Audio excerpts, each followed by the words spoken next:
Hello people of the earth and welcome back to Quick Save TV. My name is Mike and today we're taking a look at the Thea, The Awakening, a game that is very reminiscent to Civilization but has roguelike and roguelite elements that make it extremely interesting.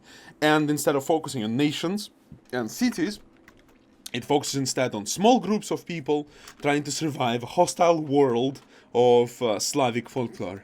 So, alright, there's a whole bunch of things to talk about, right? I think it's from the get-go, right? I absolutely recommend this game. It's an excellent game, especially from an indie group. I want to see more from them, and I think this game is a great example of what a small group of people with little money can accomplish when they put their minds together. This game has a bunch of bad things. I will talk about them at the end of the video. Let's start to talk about the things that I really like about this game. First and foremost, in this game, the first thing that you're going to do is select a god that you will be playing as. Through this god, through his or her power, right now I'm playing as Mokosh, you will direct your citizens, not citizens even, your villagers, to survive the hostile environment and to thrive in it. Each of the gods has 5 abilities that you unlock by accumulating the experience. The way you accumulate the experience is by succeeding in the game in different ways. By surviving turns, unlocking recipes, taking parts in events, building rare items or buildings, winning the game, etc, etc. So all of these things matter.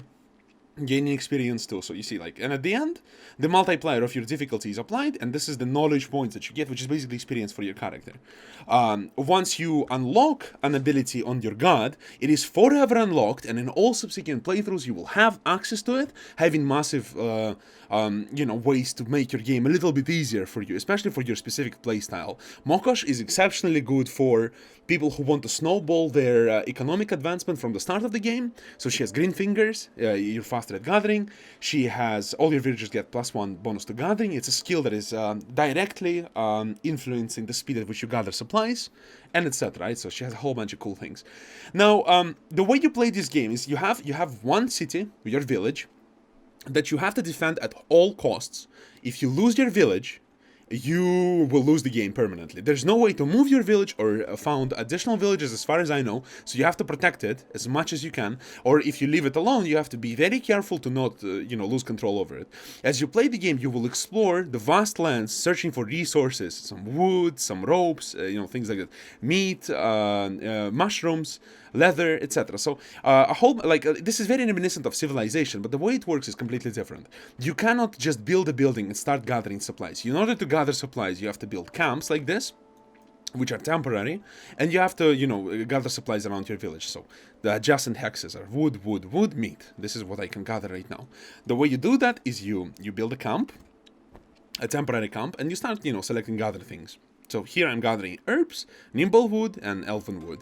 By gathering these things, you will be able to utilize them in different crafting recipes, about which we will talk right now. So for example, let's say I want to build a fucking sword, right? Swords are great because they offer you damage and ability to stay alive. So let's say I want to craft a sword, right? There's a bunch of materials that I have that I can use to make it. And this is the recipe window. The recipe window is amazing because it allows you incredible flexibility. Let's say I want to make the shittiest sword possible. Let's just use iron, and as the catalyst, we'll use some coal, because, coal is really optimal in that. So, what we came up with short sword, right? So, this is the sword, this is its properties, damage, shielding. Let's say I want to make something a little more fancy. I'm gonna replace iron with gold. Now it's Swarog's Needle, it's no longer a short sword. Different damage parameters, different bonuses, etc. Let's say I want to make something truly legendary. Let's make the most amazing things, Dragon Bone, that I have, and try to make something worthwhile out of it. And Mithril, Dragon Slayer. See, again, higher stats, different properties. By mousing over, you can see what they do, what kind of benefits they do to you. So you can see crafting is very fluent, right? So fluid. Not fluid.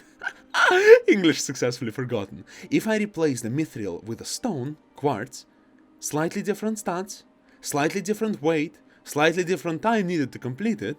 If I replace it with a stone, bam, another stats again. So by playing with this kind of thing, right, you can select, primary element defines the kind of item that you're going to have. The secondary element defines the more of the specifics of this item.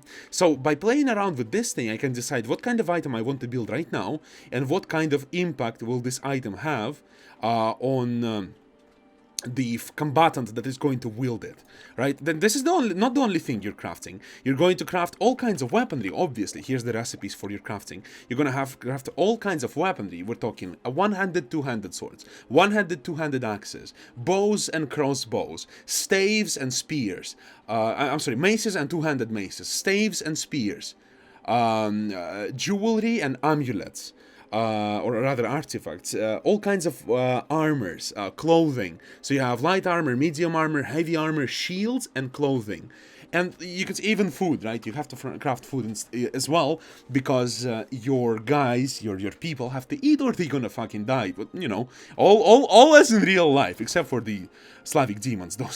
Those are happily do not exist in real life, as far as we know.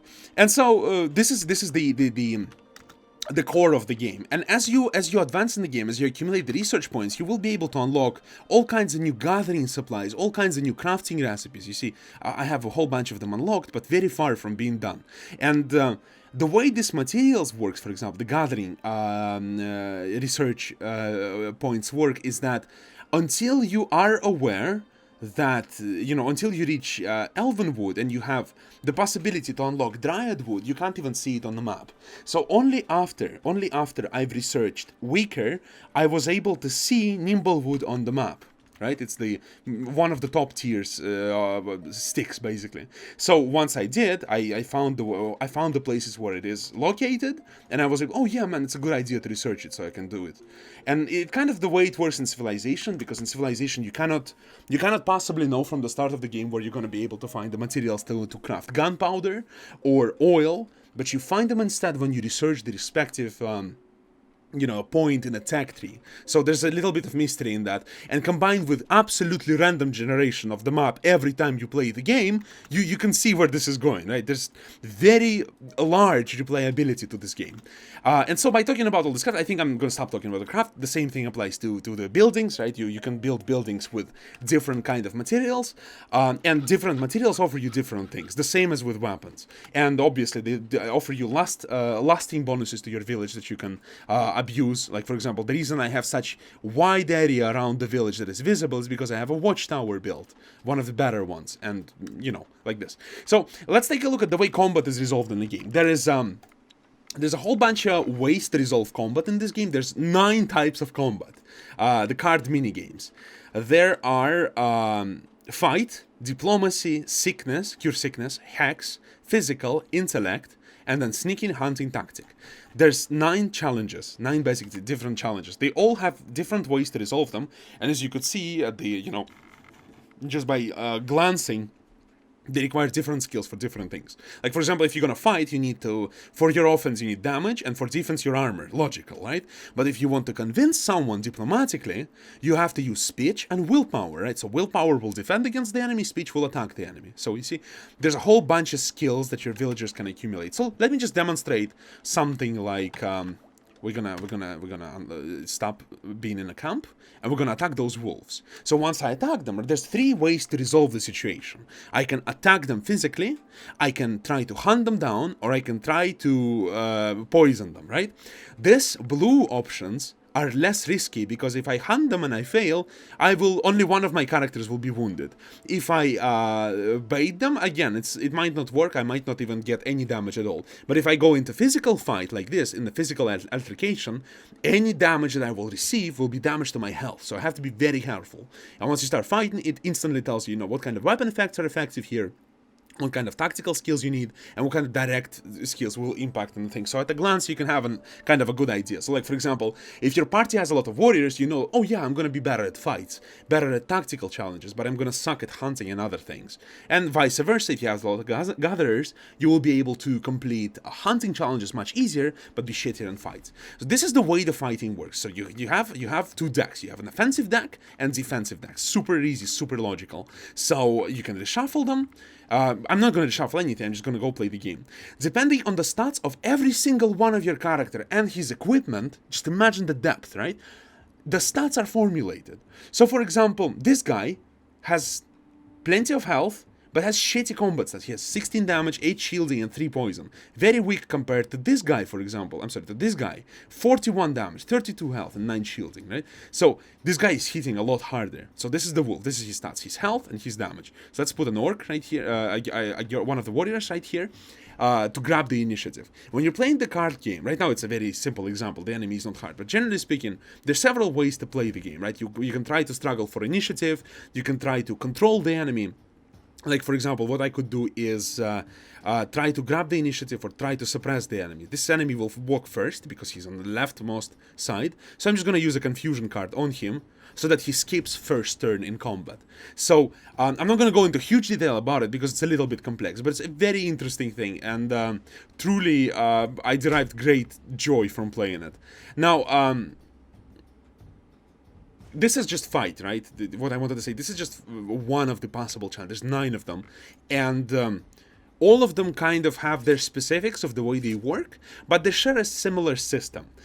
And the only crucial difference between fights and other challenges is that you're not risking your health directly. And once you defeat them, you get a bunch of loot, you can take a look at the loot, you can disenchant it right away, deconstruct it, etc. So it's all very comfortable and nice. And this is basically about the game system. So now I think I've talked a lot enough about it. And now the things that I don't really like about the game. There are a couple of problems, in my opinion. First of all, the user interface is not particularly friendly. There's a bunch of hotkeys that are simply missing and would be really comfortable to use to play the game. It's not particularly comfortable. Another thing, the interface is not always giving you the information that you desire, which is a problem. I will not go into specifics of that, but you will understand if you play the game. There's a whole bunch of information that is missing, that is hard to access, or like it's not available at a glance, which is a problem. And another piece that I don't really like is that your goddess or god is leveled up not during a single session, but between sessions. And this is a roguelite element, but the rest of the elements in the game are roguelike, right? So they're like, the difference between roguelike and roguelite is that in roguelike you play frequently, you restart the game frequently, you lose often, but you learn from your defeats generally, and you're trying to get better and better. So by understanding the game systems, by understanding the way the game tempo works, you get better and better in the game. But in roguelite, it's like, yes, you could restart the game, you have persistent progression, it's like, it's a little more awkward, you know, it's not as fun as roguelike, in my opinion, to my taste. So it's a small mismatch of roguelike and roguelite, you know. I would prefer much rather to have a skill tree for my god during the game, you know, like, say she starts with green fingers, right, then I have a choice. Do I want to have Mother's Helpers or another, let's say, a combat bonus or a research bonus, you know? And by having 3 that branches off would be really, really fun. I think it would be a better system, but it's just my opinion. And, yeah, and that's the interface, the progression, and third thing, what else did I like?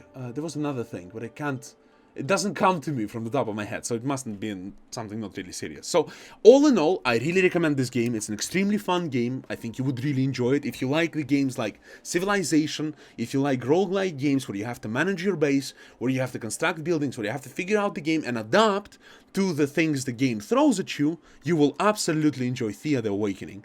My name has been Mike. Thank you so much for watching and listening. Have a fantastic day, and I'll see you soon.